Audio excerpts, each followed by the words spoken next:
Meus amados irmãos, amigos, vamos abrir em Mateus 24, de 1 a 14, por favor. Mantenham suas Bíblias abertas.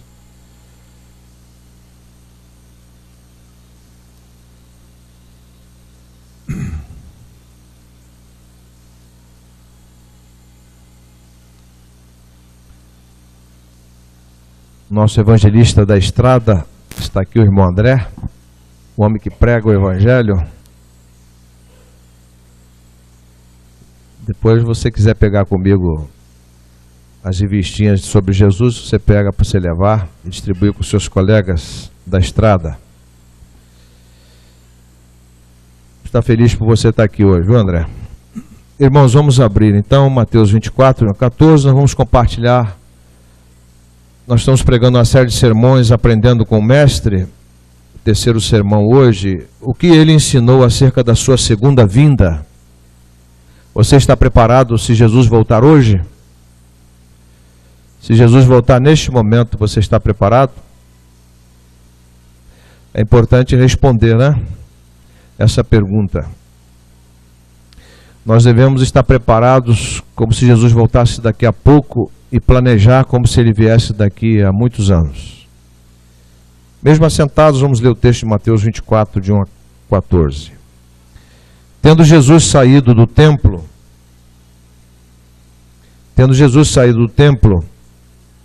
enquanto se retirava, seus discípulos aproximaram-se dele para lhe mostrar as edificações do templo. Mas ele lhes disse: não estás vendo tudo isto? Em verdade vos digo que aqui não ficará pedra sobre pedra que não seja derrubada.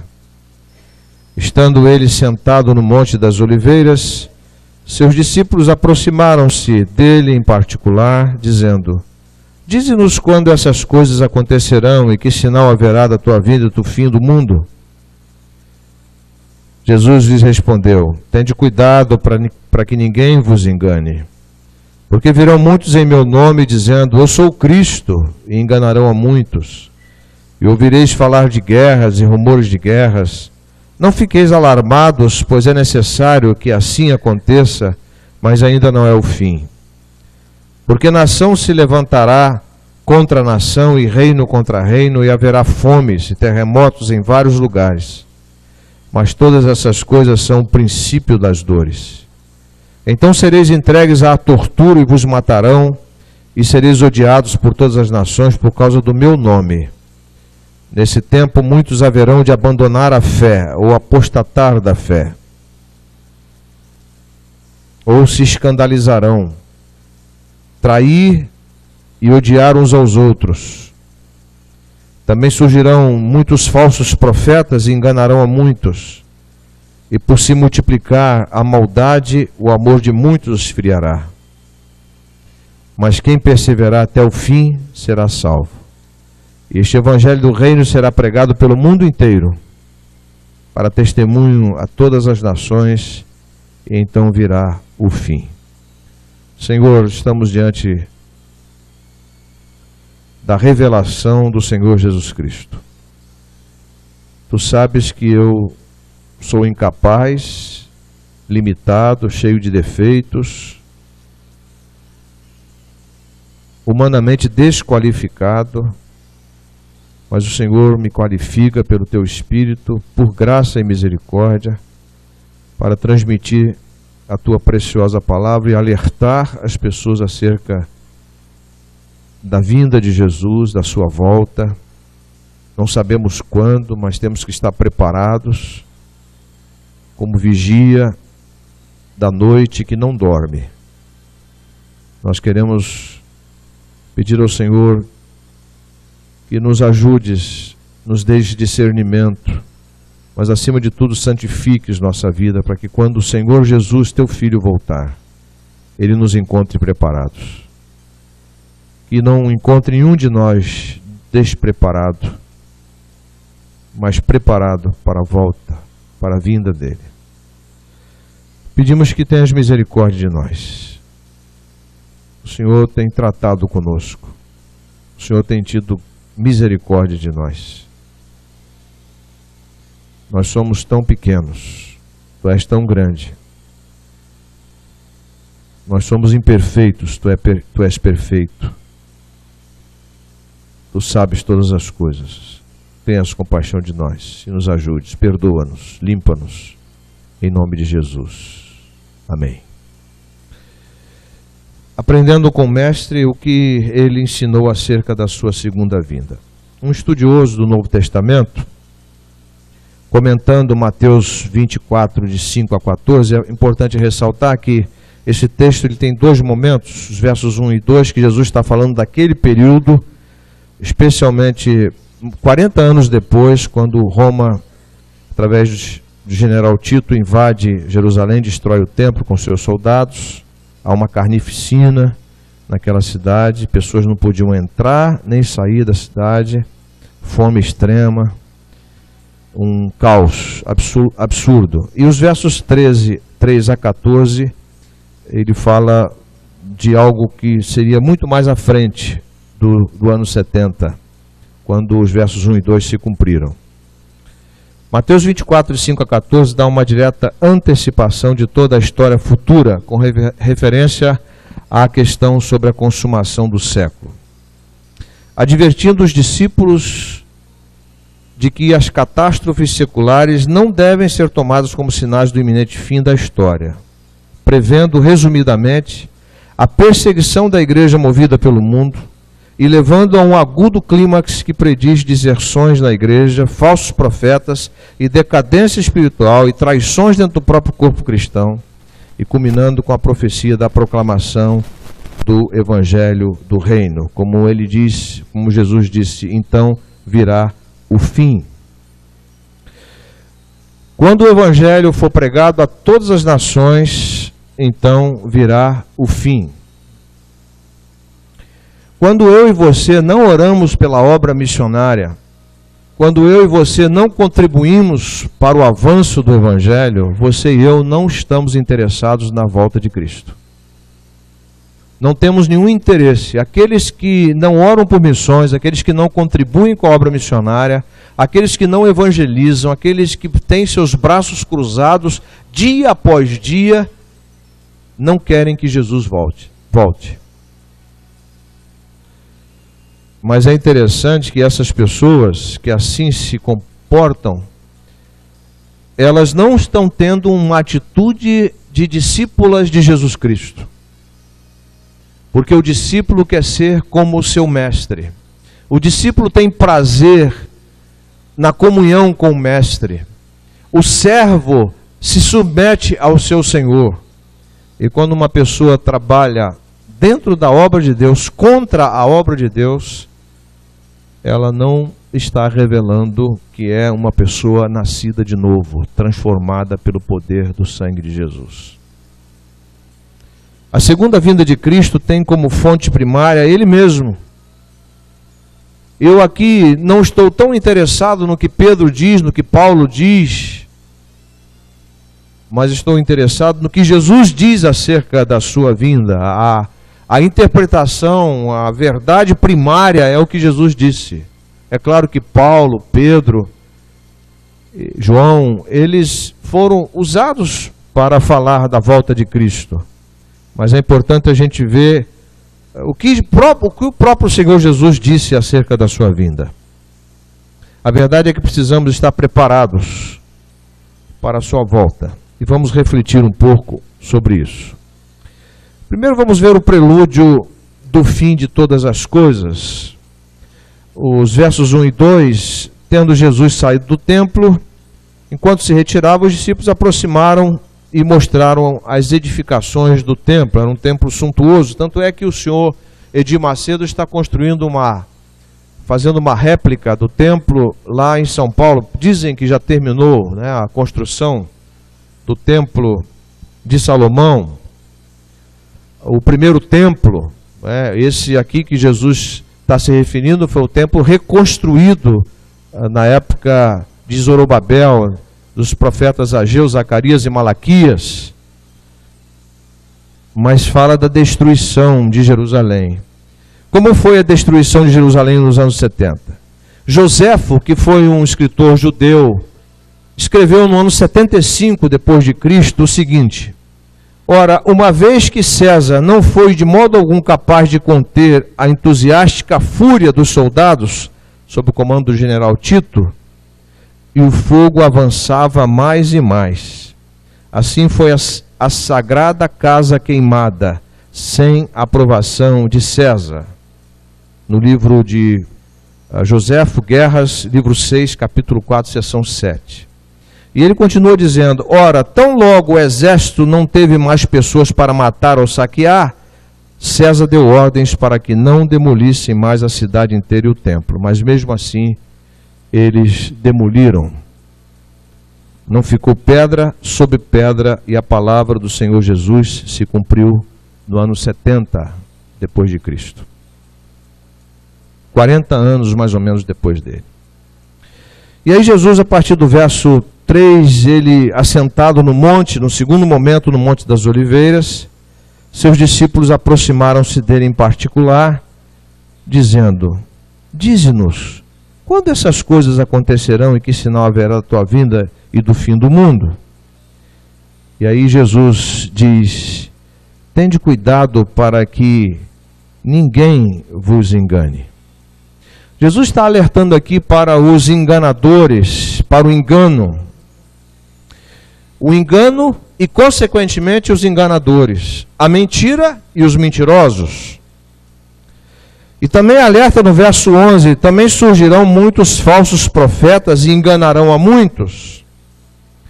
Meus irmãos e amigos, quantas pessoas hoje falam em nome de Cristo, mas não são de Cristo? Quantas pessoas falam e dizem que Jesus disse certa coisa, mas não têm compromisso com Ele? Quantos líderes ensinando coisas que Cristo não ensinou? Quantos observam muito bem com as Escrituras abertas? Observem muito bem com as Escrituras abertas o que os pregadores televisivos estão pregando. Vocês estão vendo aí Vale de Sal, vocês estão vendo o azeite de Jerusalém, vocês estão vendo venda de orações para a prosperidade e tantos absurdos que são pregados na televisão que não tem nada de evangelho. Mas tem gente contribuindo, tem gente embevecida com o engano dos enganadores. É impressionante, meus irmãos, talvez você e eu fôssemos em determinadas igrejas para ouvir o evangelho da graça de Deus. Saímos de lá revoltados, sairemos de lá revoltados porque temos ouvido uma palavra que não é o evangelho. Quando os pregadores não pregam a suficiência da obra de Cristo na cruz e da ressurreição, e arrumam amuletos para as pessoas, pregando misticismo, este não é o evangelho, é engano, são enganadores. Agora, aqueles que conhecem a Bíblia, aqueles que conhecem a palavra de Deus, aqueles que a estudam, aqueles que se aprofundam nas coisas de Deus, sabem o que está sendo pregado é ou não é verdade. Se é verdade ou se é mentira, nós sabemos.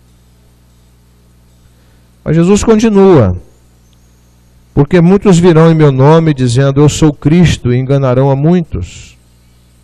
Esse Henri Cristos que anda por aí, esse doido, maluco varrido, isso aí é fichinha, meus irmãos, diante do que está sendo pregado nas chamadas igrejas evangélicas, em que Cristo passa longe, está na periferia, e os homens vão pregando humanismo, antropocentrismo, estão pregando misticismo, estão pregando, substituindo Cristo por coisas e ensinando coisas absurdas.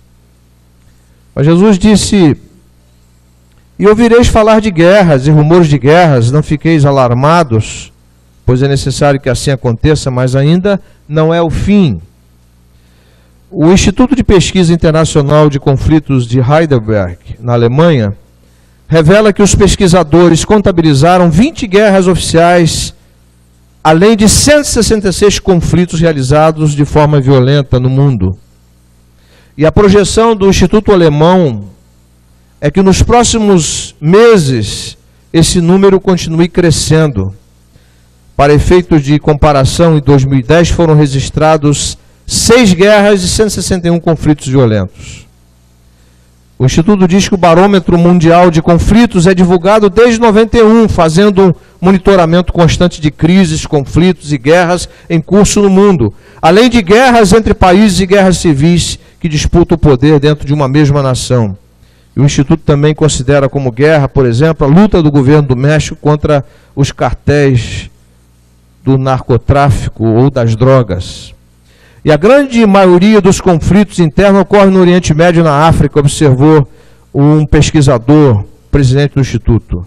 Ele afirma que sua equipe aponta para 3 novas guerras em potencial, no Iêmen, na Síria e na Líbia. Para os pesquisadores alemães, a violência na Europa está concentrada no Cáucaso, aquela região da ex-União Soviética. E naquela região existe atualmente 19 conflitos e uma guerra delimitada. E muitos especialistas em profecias vêm alertando que o que Jesus disse em Mateus 24, 6 a 10 está se cumprindo com maior velocidade no início deste século. Não apenas os conflitos, de nação contra nação, mas as mudanças climáticas e o aumento de desastres naturais como terremotos, tsunamis, e ao mesmo tempo a perseguição aos cristãos ter atingido uma alta histórica no mundo. Mas Jesus também cita como sinal da sua segunda vinda, que precede a sua segunda vinda, a fome. Diz no verso 7, porque nação se levantará contra nação, reino contra reino, e haverá fomes e terremotos em vários lugares.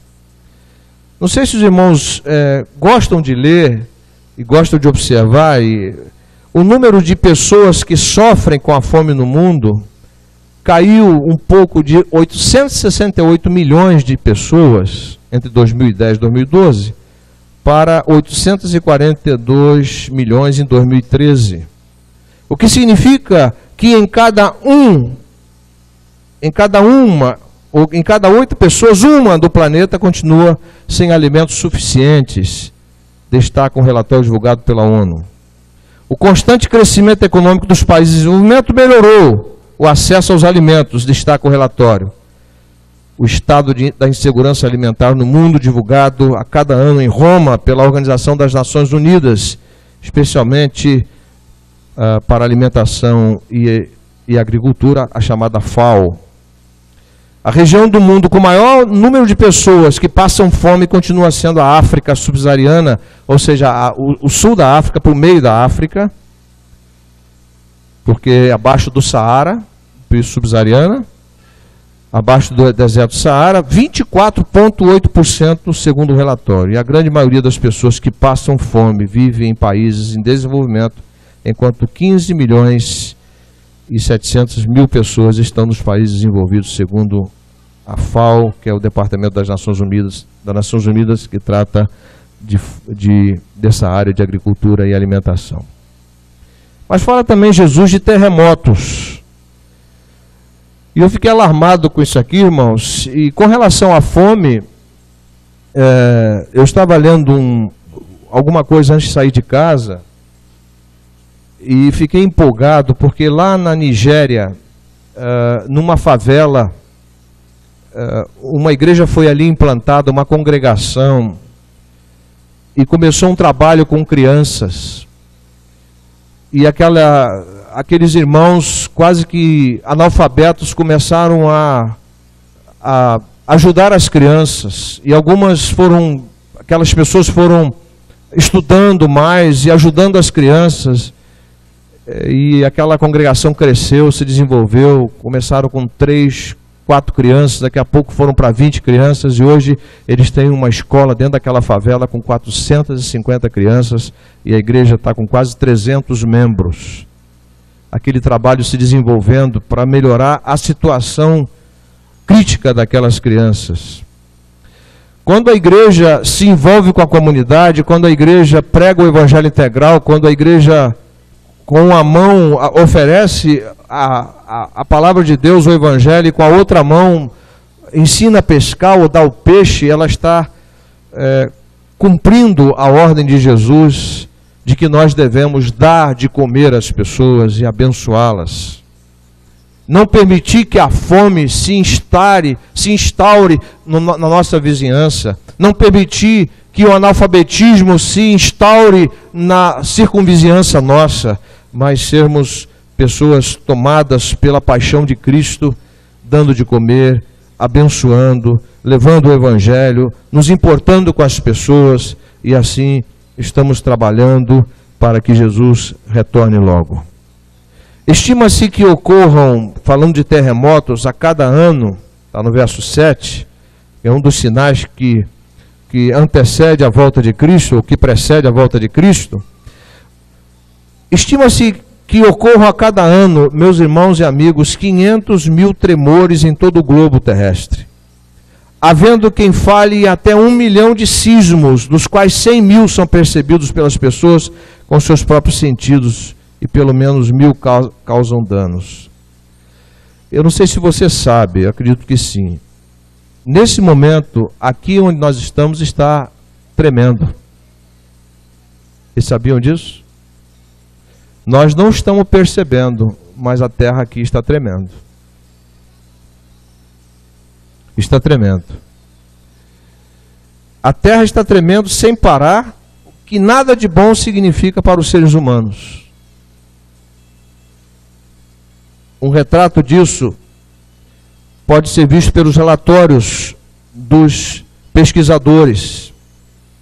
Mostra terremotos em magnitude superior a 4 graus na escala Richter, que sacudiu o planeta de janeiro de 89 a setembro de 97, em vários lugares do mundo. Quantos estragos! Os terremotos estão aí, tsunami.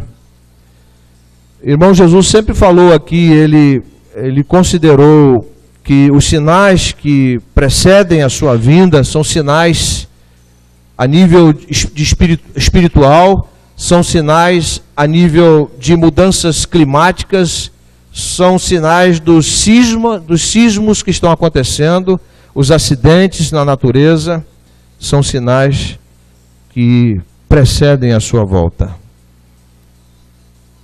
Ele fala também de sofrimento por causa de Cristo, por causa dele, versos 8 e 9. Mas todas essas coisas são o princípio das dores. Então sereis entregues à tortura e vos matarão e sereis odiados por todas as nações por causa do meu nome. Em 2007, 23 missionários coreanos foram sequestrados pelos talibãs no Afeganistão. 2 deles foram assassinados. Isso é o que nós sabemos. Na Nigéria, igrejas foram incendiadas.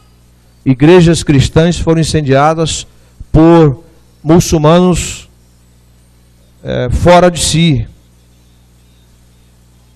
A perseguição violenta na China, na Indonésia e países islâmicos, especialmente no Oriente Médio. Muitos perdem a vida por crerem em Jesus Cristo.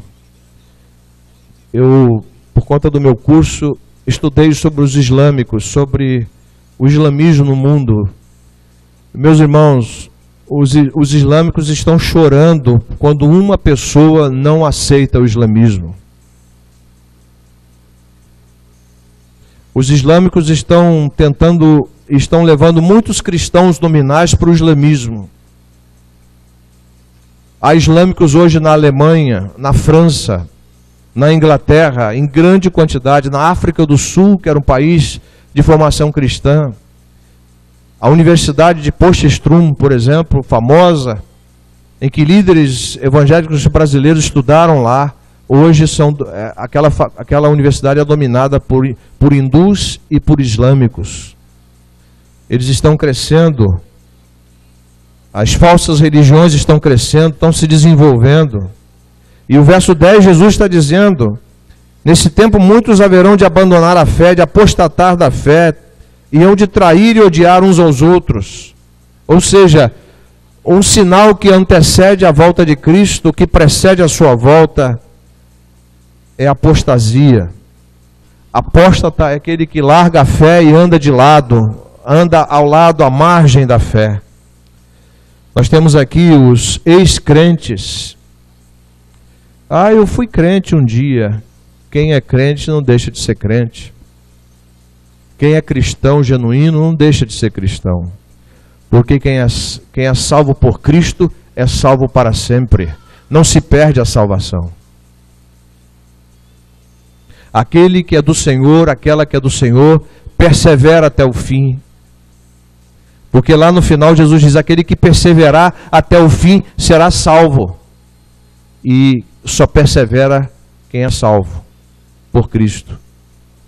Nós temos aqui os ex-crentes, os desigrejados ou os sem igreja, cujo número aumenta a cada dia. Estão na frente de um vídeo do YouTube, ou à frente de um vídeo de um site de uma igreja, ou à frente de uma televisão comendo pipoca, entre aspas, cultuando a Deus. A igreja em casa, a igreja da pipoca, a igreja da acomodação, a igreja do egocentrismo, a igreja do egoísmo, sem nenhum relacionamento. Jesus também fala de outro sinal, que é o ódio e a traição, no verso 10. Uma conjugação nefasta, perversa, má e maligna. Nós sabemos que quando o comunismo tomou a China, tomou a União Soviética, a Coreia do Norte, o Vietnã, muitos parentes, muitos familiares entregaram os seus outros familiares que eram crentes, entregaram para o governo. Muitos foram mortos, porque foram traídos pelos seus próprios familiares. Meus irmãos, não tenhamos ou não concebamos em nós a utopia de que nós seremos aceitos pelo mundo como crentes que somos. Os irmãos não imaginem o ódio que o mundo tem do Evangelho. O ódio que o mundo tem por aqueles que seguem piamente Jesus Cristo. Quem é de Araque não mexe com o mundo, porque é igual ao mundo. Mas quem tem Cristo no coração e vive Cristo piamente, diz a palavra de Deus, padecerão perseguições. Agora, os que fingem ser crente, os que andam no meio das pessoas e elas não sabem que ele é crente, que eles são crentes, esses definitivamente não estão preparados para a volta de Cristo. Meus irmãos, nós não sabemos quanto tempo nós vamos viver, mas a Bíblia diz que quando Jesus voltar, os que estiverem mortos ressuscitarão primeiro, e os que estiverem vivos serão transformados no abrir e fechar de olhos. Eu quero lhes dizer uma coisa, que tanto os que estiverem, os que morreram, e tanto os que estão vivos, os que morreram, se morreram salvos por Cristo, ressuscitarão primeiro com o corpo glorificado para subir com o Senhor. E que os que estiverem vivos, estão preparados para a volta de Cristo, esses também subirão com o Senhor. Mas aqueles que não são do Senhor, não subirão com Ele. Tem muita gente religiosa em nossa igreja, em nossas igrejas. Tem muita gente religiosa em nossas igrejas. Porque a religião não salva e nem prepara ninguém para a volta de Cristo. Mas o Evangelho sim. O outro sinal da volta de Cristo é a multiplicação da iniquidade, da maldade. Verso 12. E por se multiplicar a maldade ou a iniquidade, a injustiça, o amor de muitos esfriará. Eu estava vendo os jogadores de futebol ganhando milhões de dólares, de euros ou de reais, para correrem atrás da bola. Falei sobre isso hoje de manhã. O futebol é um dos esportes mais injustos deste mundo. E nós, crentes, temos apoiado a injustiça. Porque nós utilizamos o nosso precioso tempo para ovacionar esses homens que correm atrás da bola e ganham milhões. E andam com suas Maseratis, Ferraris, Lamborghinis, Bentleys, Rolls Royce e carros sofisticadíssimos, enquanto de onde eles vieram tantas pessoas passam fome. Injustiça como essa no âmbito do futebol, na corrupção de agentes do governo e tantas outras coisas, e o apoio de membros de igreja e religiosos a essa pouca vergonha que está instalada, por se multiplicar a injustiça, a iniquidade, a maldade, o amor de muitos está se esfriando. As pessoas estão sem sensibilidade, as pessoas não têm prazer em falar de Cristo, os crentes não testemunham do Evangelho, não estamos mais lendo a Bíblia dentro de casa. Nós sabemos que há pessoas no vício, colegas de trabalho, nós não lhes falamos de Cristo.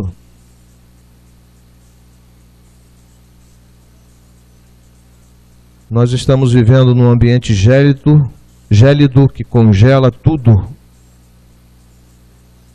Um ambiente quente aquece tudo. Eu peço ao Senhor que me dê um coração aquecido para que eu possa aquecer aqueles que estão perto de mim com a mensagem do Evangelho. Eu não quero ser uma pessoa gélida, gelada, que congela tudo em torno de si. Uma pessoa insensível, uma pessoa distante das coisas de Deus. São frequentadores de igreja, mas não têm compromisso com o Evangelho. Tem uma religião, mas não tem a Cristo. São membros de igreja, mas não são membros do corpo de Cristo. E estão acomodados. Têm vergonha de dizerem que são crentes.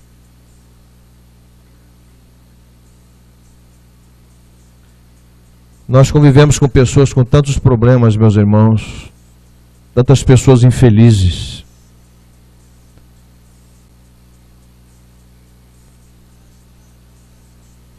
E nós precisamos pregar o Evangelho. E por último, o que devemos perseverar pregando o Evangelho, versos 13 e 14. Mas quem perseverar, quem tiver paciência diante de tantas perseguições, tantos desmandos, tantas injustiças, tantas maldades, tanta violência, quem perseverar até o fim será salvo. Eu entendo porque o escritor aos Hebreus diz, deixando todo o embaraço e o pecado que tenazmente nos assedia, corramos com perseverança a carreira que nos está proposta, olhando para Jesus, o autor e o consumador da fé, Hebreus 12, 1 e 2. Por isso que eu entendo Paulo dizer, já se despediu sabendo que ia morrer, combati o bom combate, acabei a carreira, guardei a fé, agora a coroa da justiça me está reservada, a qual o justo juiz me dará naquele dia, e não somente a mim, mas a todos quantos amarem a sua vinda. 2 Timóteo 4, 7 e 8.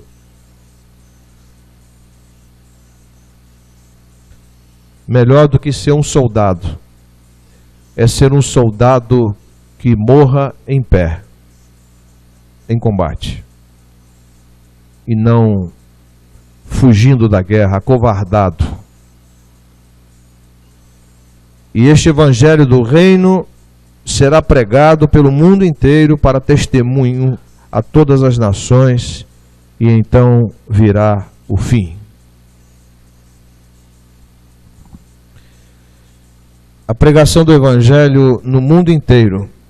Irmãos, será que nós estamos comprometidos com a pregação do Evangelho no mundo inteiro? Tem gente aqui na igreja que é contra mandar dinheiro para missões mundiais. Pasme.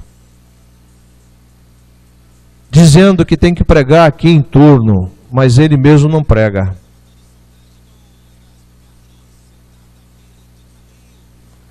Estamos comprometidos com a programação do genuíno Evangelho de Cristo, que é o poder de Deus para a salvação de todo aquele que crê. Paulo diz, eu não me envergonho do Evangelho, disse aos irmãos em Roma, eu não me envergonho do Evangelho de Cristo, porque é o poder de Deus para a salvação de todo aquele que crê, primeiro do judeu, depois do grego. Paulo está querendo dizer o seguinte, eu fui Saulo, um religioso perseguidor do Evangelho, um religioso inveterado, incrédulo, que vivia nas sinagogas e perseguia os crentes. Até que Jesus, a quem eu perseguia, me derrubou do cavalo na estrada de Damasco, na Síria, e me jogou no chão, e me humilhou, e me cegou, e mostrou que eu era um cego, espiritualmente falando. E usou Ananias para orar por mim, caiu nas escamas dos meus olhos, eu passei a ver com a visão dele, de Jesus. Como eu vou me envergonhar desse Evangelho? Como eu vou me envergonhar daquele que me libertou, daquele que podia ter me matado, acabado com a minha vida, mas me salvou? E nós estamos brincando de ser crente, deixando de reconhecer o que Jesus Cristo fez por nós, e que Ele está voltando, e que temos que estar preparados.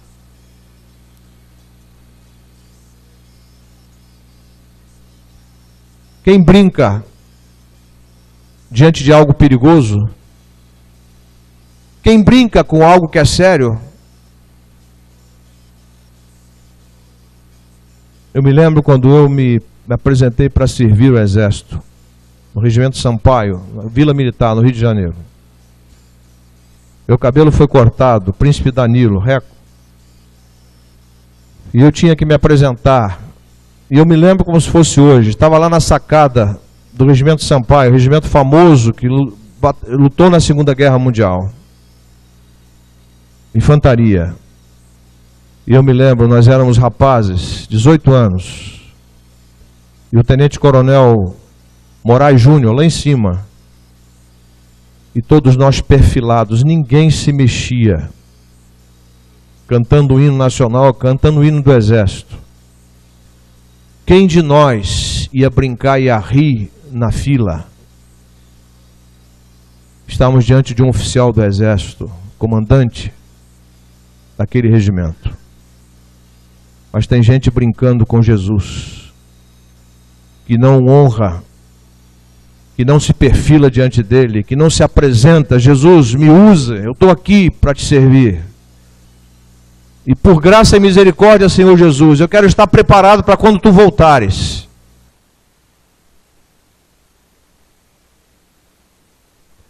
E aí virá o fim. Eu quero que Jesus volte. Eu desejo que Jesus volte. Por mais que a minha carne não deseja, mas o meu espírito deseja. Ele é o alfa e o ômega, o princípio e o fim. Concluindo, senhores, a segunda vinda de Cristo é tão verdadeira como nós estamos aqui nesta noite, respirando esse ar que Deus nos deu, essa vida que Ele deu a você e a mim, e nós somos tão ingratos. Nós somos ingratos de carteirinha. Ouvindo a sua palavra, nós confiamos na sua segunda vinda?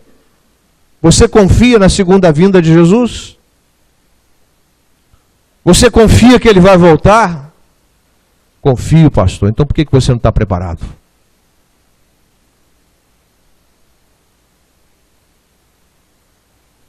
Como é que está a sua vida pessoal?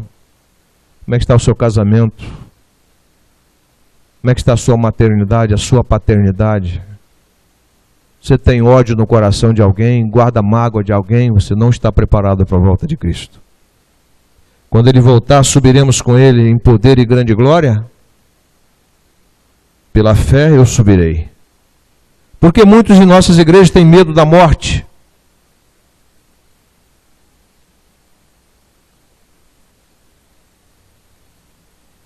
Quantos morrem nas máquinas que o seu José Geraldo leva de um hospital para outro?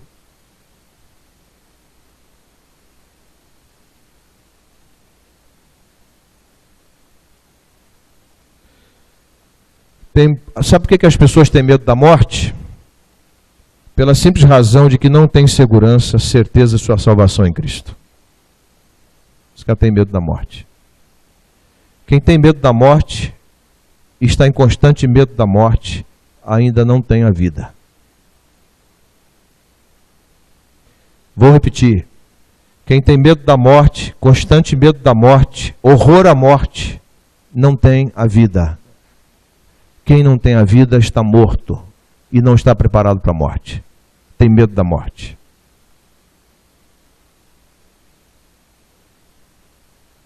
Os sinais estão diante de nós, meus irmãos. Os irmãos não viram nada ainda. Vocês viram aquele texto de Lucas? Há estudos de que meteoros vão cair. E meteoros tão grandes que vão cair no mar e vão formar ondas de 100 metros de altura, que vão arrasar as costas. Os irmãos não imaginam o que vai acontecer se nós estivermos vivos. Eu acredito que eu não vou ver isso, mas tenho pena dos meus netos. Talvez que vejam isso, não sei. Talvez vejamos agora. Não sei quando Jesus vai voltar, mas estou preparado pela fé na sua palavra. Os dias estão cada vez mais difíceis e a grande verdade é que Jesus está voltando. Não sabemos quando, mas a sua volta é certa. Devemos estar preparados. Devemos perseverar até o fim. Como disse antes, deixando todo o embaraço. Há muita gente embaraçada com as coisas do mundo, muita gente enrolada, embaraçada, gente que não sai do atoleiro, gente que não anda para lugar nenhum, não anda para frente, para trás, para lado, para lugar nenhum, fica ali patinando, afundando na lama da sua acomodação, da sua mesmice, de uma vida insuportável. Essa gente não está preparada para a volta de Cristo. Há muita gente embaraçada e o pecado tenazmente assediando-as. Mas elas devem deixar o embaraço e deixar o pecado e olhar para Cristo, o autor e o consumador da fé. A nossa expectativa, eu quero terminar com essa pergunta, a nossa expectativa em relação à volta de Cristo está na proporção direta do nosso amor por Ele e por sua obra perfeita?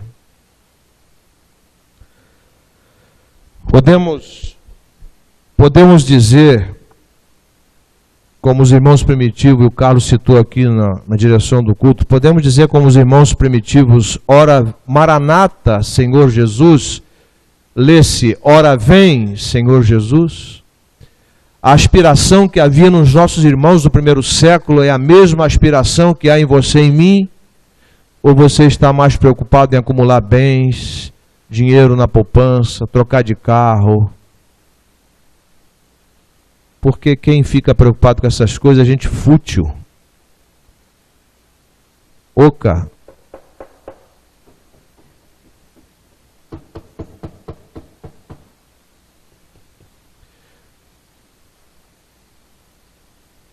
Essa gente não está preparada para a volta de Cristo. Os sinais estão aí, senhores, e cada dia vai piorar mais. Mas você e eu, nós precisamos estar preparados para a volta de Jesus.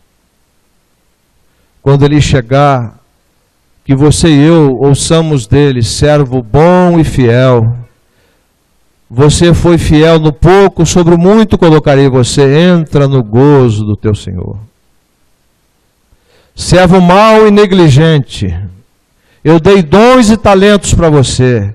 Eu dei todas as condições para você. E você se tornou um atrapalhado, um enrolado, um embaraçado com as coisas dessa vida, e você não saiu do lugar. Você está me devolvendo o mesmo talento que eu lhe dei. Enquanto os seus irmãos, os meus servos, que você dizia que eram seus irmãos, esses receberam 2 e 5, me devolveram 4 e 10. Quando Jesus voltar, senhores, nós vamos saber quem era crente, quem realmente estava nele. Porque o fato de você e eu termos um nome no rol de membros da igreja não significa que é salvo, salva. Ter o nome no rol de membros da igreja não significa que está com a salvação garantida. Mas quem está com a salvação garantida tem o nome no rol de membros da igreja.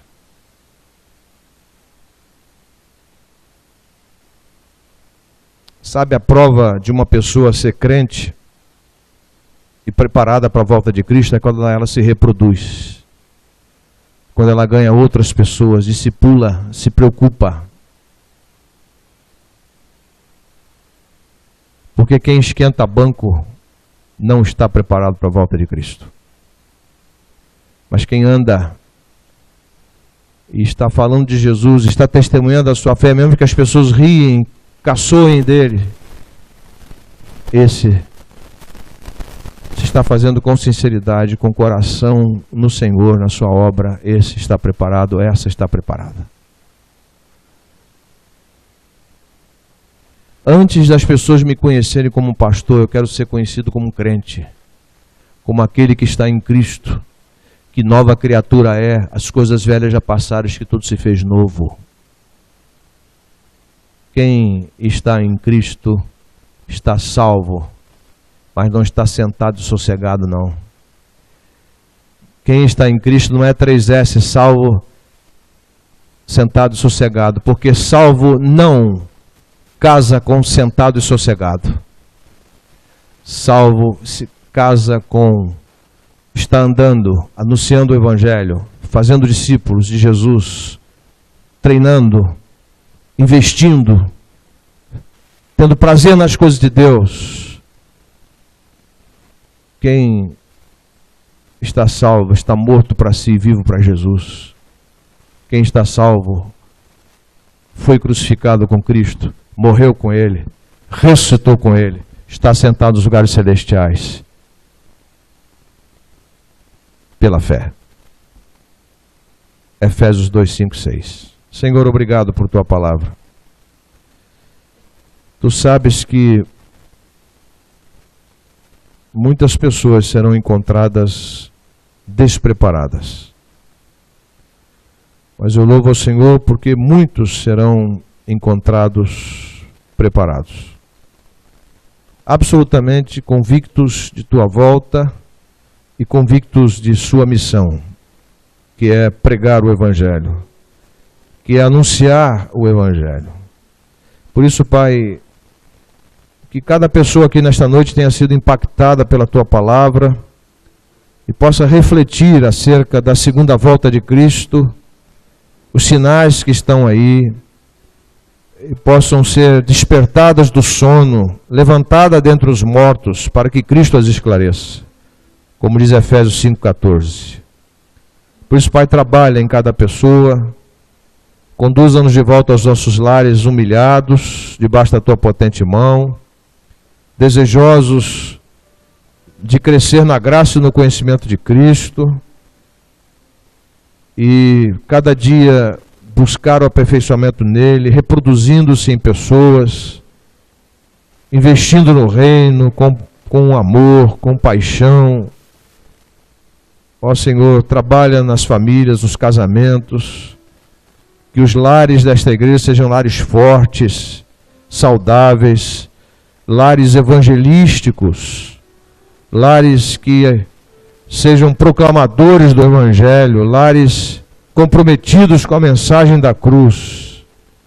Senhor, que todos nós aqui sejamos encontrados satisfeitos contigo, sejamos encontrados ó Deus, preparados para a tua volta. E que os hinos que cantamos, a palavra que ouvimos, tudo tenha corroborado para a tua glória, para o despertamento espiritual dos crentes. E se há alguém aqui que ainda não tenha Cristo, seja salvo, salva pelo poder do sangue de Jesus e esteja preparado, preparada para a sua volta. Fica conosco, Pai. Maranata, Senhor Jesus. Ora vem, Senhor Jesus. Trabalha na igreja, Senhor. A começar em mim, quebra corações para que sejamos todos um como Tu és em nós. Onde há frieza que haja amor, onde há ódio, perdão, para que Teu povo cresça assim rumo à perfeição. Louvado seja o Teu nome. Que o Senhor nos abençoe e nos guarde. Que o Senhor faça resplandecer o Seu rosto sobre nós e tenha misericórdia de nós. Que o Senhor sobre nós levante o Seu rosto e nos ministre sempre a paz. E que a graça do Senhor Jesus Cristo, aquele que há de vir, o amor de Deus, nosso Pai, um Deus de amor incomparável, e as consolações incomparáveis e insubstituíveis do Espírito Santo, sejam com todo o povo de Deus, Israel de Deus, espalhado pelos 4 cantos da terra, aqueles que são teus, que aguardam a volta do teu Filho, hoje e para todo sempre. Amém. Amém.